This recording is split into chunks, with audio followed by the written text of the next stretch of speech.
কয়েকদিনে বেশ কয়েকটা জায়গায় দেখা গেছে যে বিএলওরা নানাভাবে নানা অভিযোগ করছেন, কাজের প্রেশার দেওয়া হচ্ছে তাদেরকে।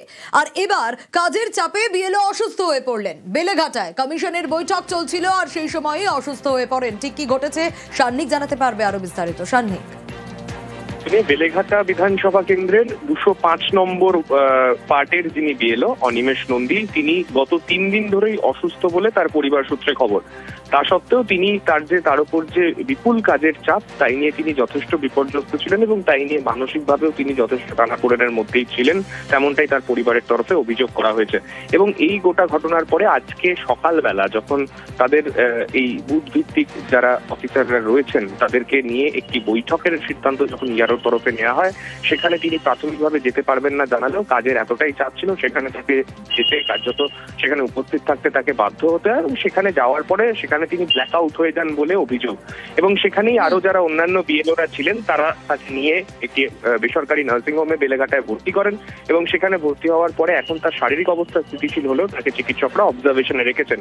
পরিবারের তরফে এবং অন্যান্য বিএলও যারা রয়েছেন, বিএলওদের যে অতিরিক্ত কাজের চাপ এবং যেভাবে ডেটা এন্ট্রির চাপ প্রতি মুহূর্তে ইলেকশন কমিশনের তরফে দেওয়া হচ্ছে, সেই বিষয় নিয়ে যাতে কমিশন পর্যালোচনা করে সেই আবেদন কিন্তু জানানো হচ্ছে। সোনিয়া, অসম্ভব প্রেশার ওনাদের ওপর অসম্ভব প্রেশার দেওয়া হচ্ছে। আজকে খবর বলতে ও তো প্রচন্ড দুর্বল, ব্ল্যাকআউট হয়ে গেছে। এখন কিসের থেকে কি হয়েছে, দিনের পর দিন, আজ 15 দিন তারা একটানা ডিউটি করছে, তাদের খাওয়া নেই, ঘুম নেই, তাদের এতটুকু রেস্ট দেওয়ার প্রয়োজন কেউ মনে করছে না।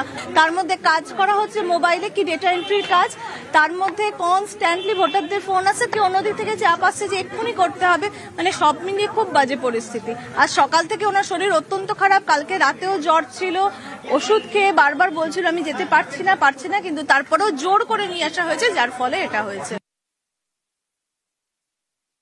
উনি 2 দিন ধরে অসুস্থ, তার ওপর ওনার ওপর এই প্রেশার দেওয়া হয়েছে।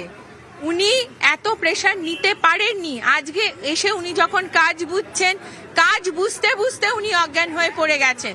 উনি বেশ কিছুদিন ধরে তো হসপিটালে ভর্তি ছিলেন না। ওনাকে তো আমরা এনে হসপিটালে দেখিয়েছি, এমার্জেন্সিতে দেখিয়েছি, ওখান থেকে ডক্টর সাজেস্ট করেছেন যেহেতু উনি অজ্ঞান হয়ে গিয়েছিলেন ওনাকে মনিটরিং এ থাকতে হবে, অজ্ঞান হওয়ার কারণটা কি কারণে অজ্ঞান হয়েছে সেটা দেখতে হবে। কিন্তু এই মেন্টাল চাপ আমরা কিন্তু নিতে পারছি না। পশ্চিমবঙ্গে এসআইআর চলছে, বাড়ি বাড়ি ফর্ম বিলি করছেন বিএলওরা। এই এসআইআর ফর্মে ডেটা এন্ট্রি নিয়ে জায়গায় জায়গায় বিএলওদের বিক্ষোভ।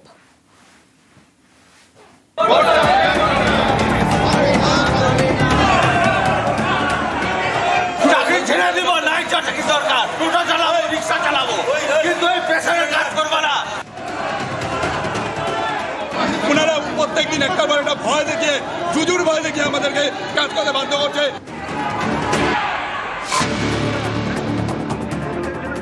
বাড়ি বাড়ি গিয়ে এসআইআর ফর্ম বিলি করছেন বিএলওরা।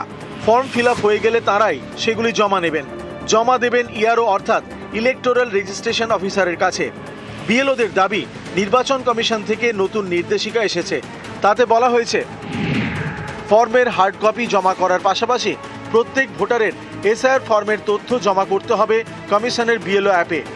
এই ডেটা এন্ট্রি নিয়েও আপত্তি বুথ লেভেল অফিসারদের। এই নিয়ে নানা জায়গায় শনিবার তারা বিক্ষোভ দেখান। শিলিগুড়ির দীনবন্ধু মঞ্চে প্রশিক্ষণ চলাকালীন বিক্ষোভ দেখান বিএলওরা। আমরা সব কাজ করতে প্রস্তুত, কোনো অসুবিধা নেই, কিন্তু আমাদের দিনের পর দিন আমাদের উপর অত্যাচার হচ্ছে, মানসিক অত্যাচার হচ্ছে। যারা মর্নিং স্কুল আছে তাদেরও ছুটি নেই, তারা মর্নিং করে রাত 2-3টে পর্যন্ত কাজ করে এই কাজ করতে হচ্ছে। আমাদের খালি কাজ ছিল ফর্ম দেওয়া এবং ফর্ম নেওয়া। এই ইতিমধ্যে বলেছে আমাদের রেজিস্ট্রেশন করতেই হবে, 1 মাসের মধ্যে আমাদের করতে হবে। কিভাবে করবে বিচাররা? মুর্শিদাবাদের কান্দি, এখানে বিডিও অফিসের বাইরে এদিন বিক্ষোভ দেখান বিএলওরা।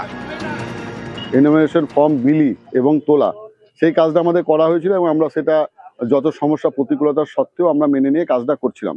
ইতিমধ্যে ইসিআই থেকে একটা মৌখিক অর্ডার আমাদের মাঝে সার্কুলেট করা হয়েছে যে আমাদেরকে ডাটা এন্ট্রি কাজ করতে হবে। যে সমস্ত স্কুলে শিক্ষকের অভাব, সেই সমস্ত স্কুলে আমাদেরকে গিয়ে পড়াশোনা চালাতে হচ্ছে এবং এই কাজটাও করতে হচ্ছে। তা আমরা সেই ক্ষেত্রে আমাদের এই ডাটা এন্ট্রির কাজটা ভীষণভাবে কঠিন। নদিয়াতেও এদিন বিএলওরা বিক্ষোভ দেখান রানাঘাট 2 নম্বরের বিডিও অফিসের বাইরে।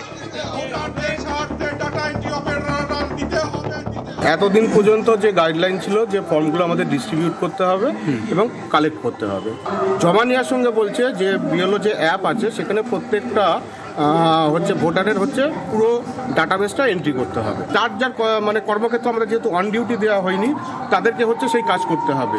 ইজ ইট পসিবল ভুলভাবে কোনো এন্ট্রি হয়ে যায়, অনিচ্ছাকৃতভাবে কোনো যদি এন্ট্রি হয়ে যায়, কিন্তু দায়ভার কিন্তু ওনারা নেবেন না, বলছেন বিএলওকেই নিতে হবে। নিউজ 18 বাংলা।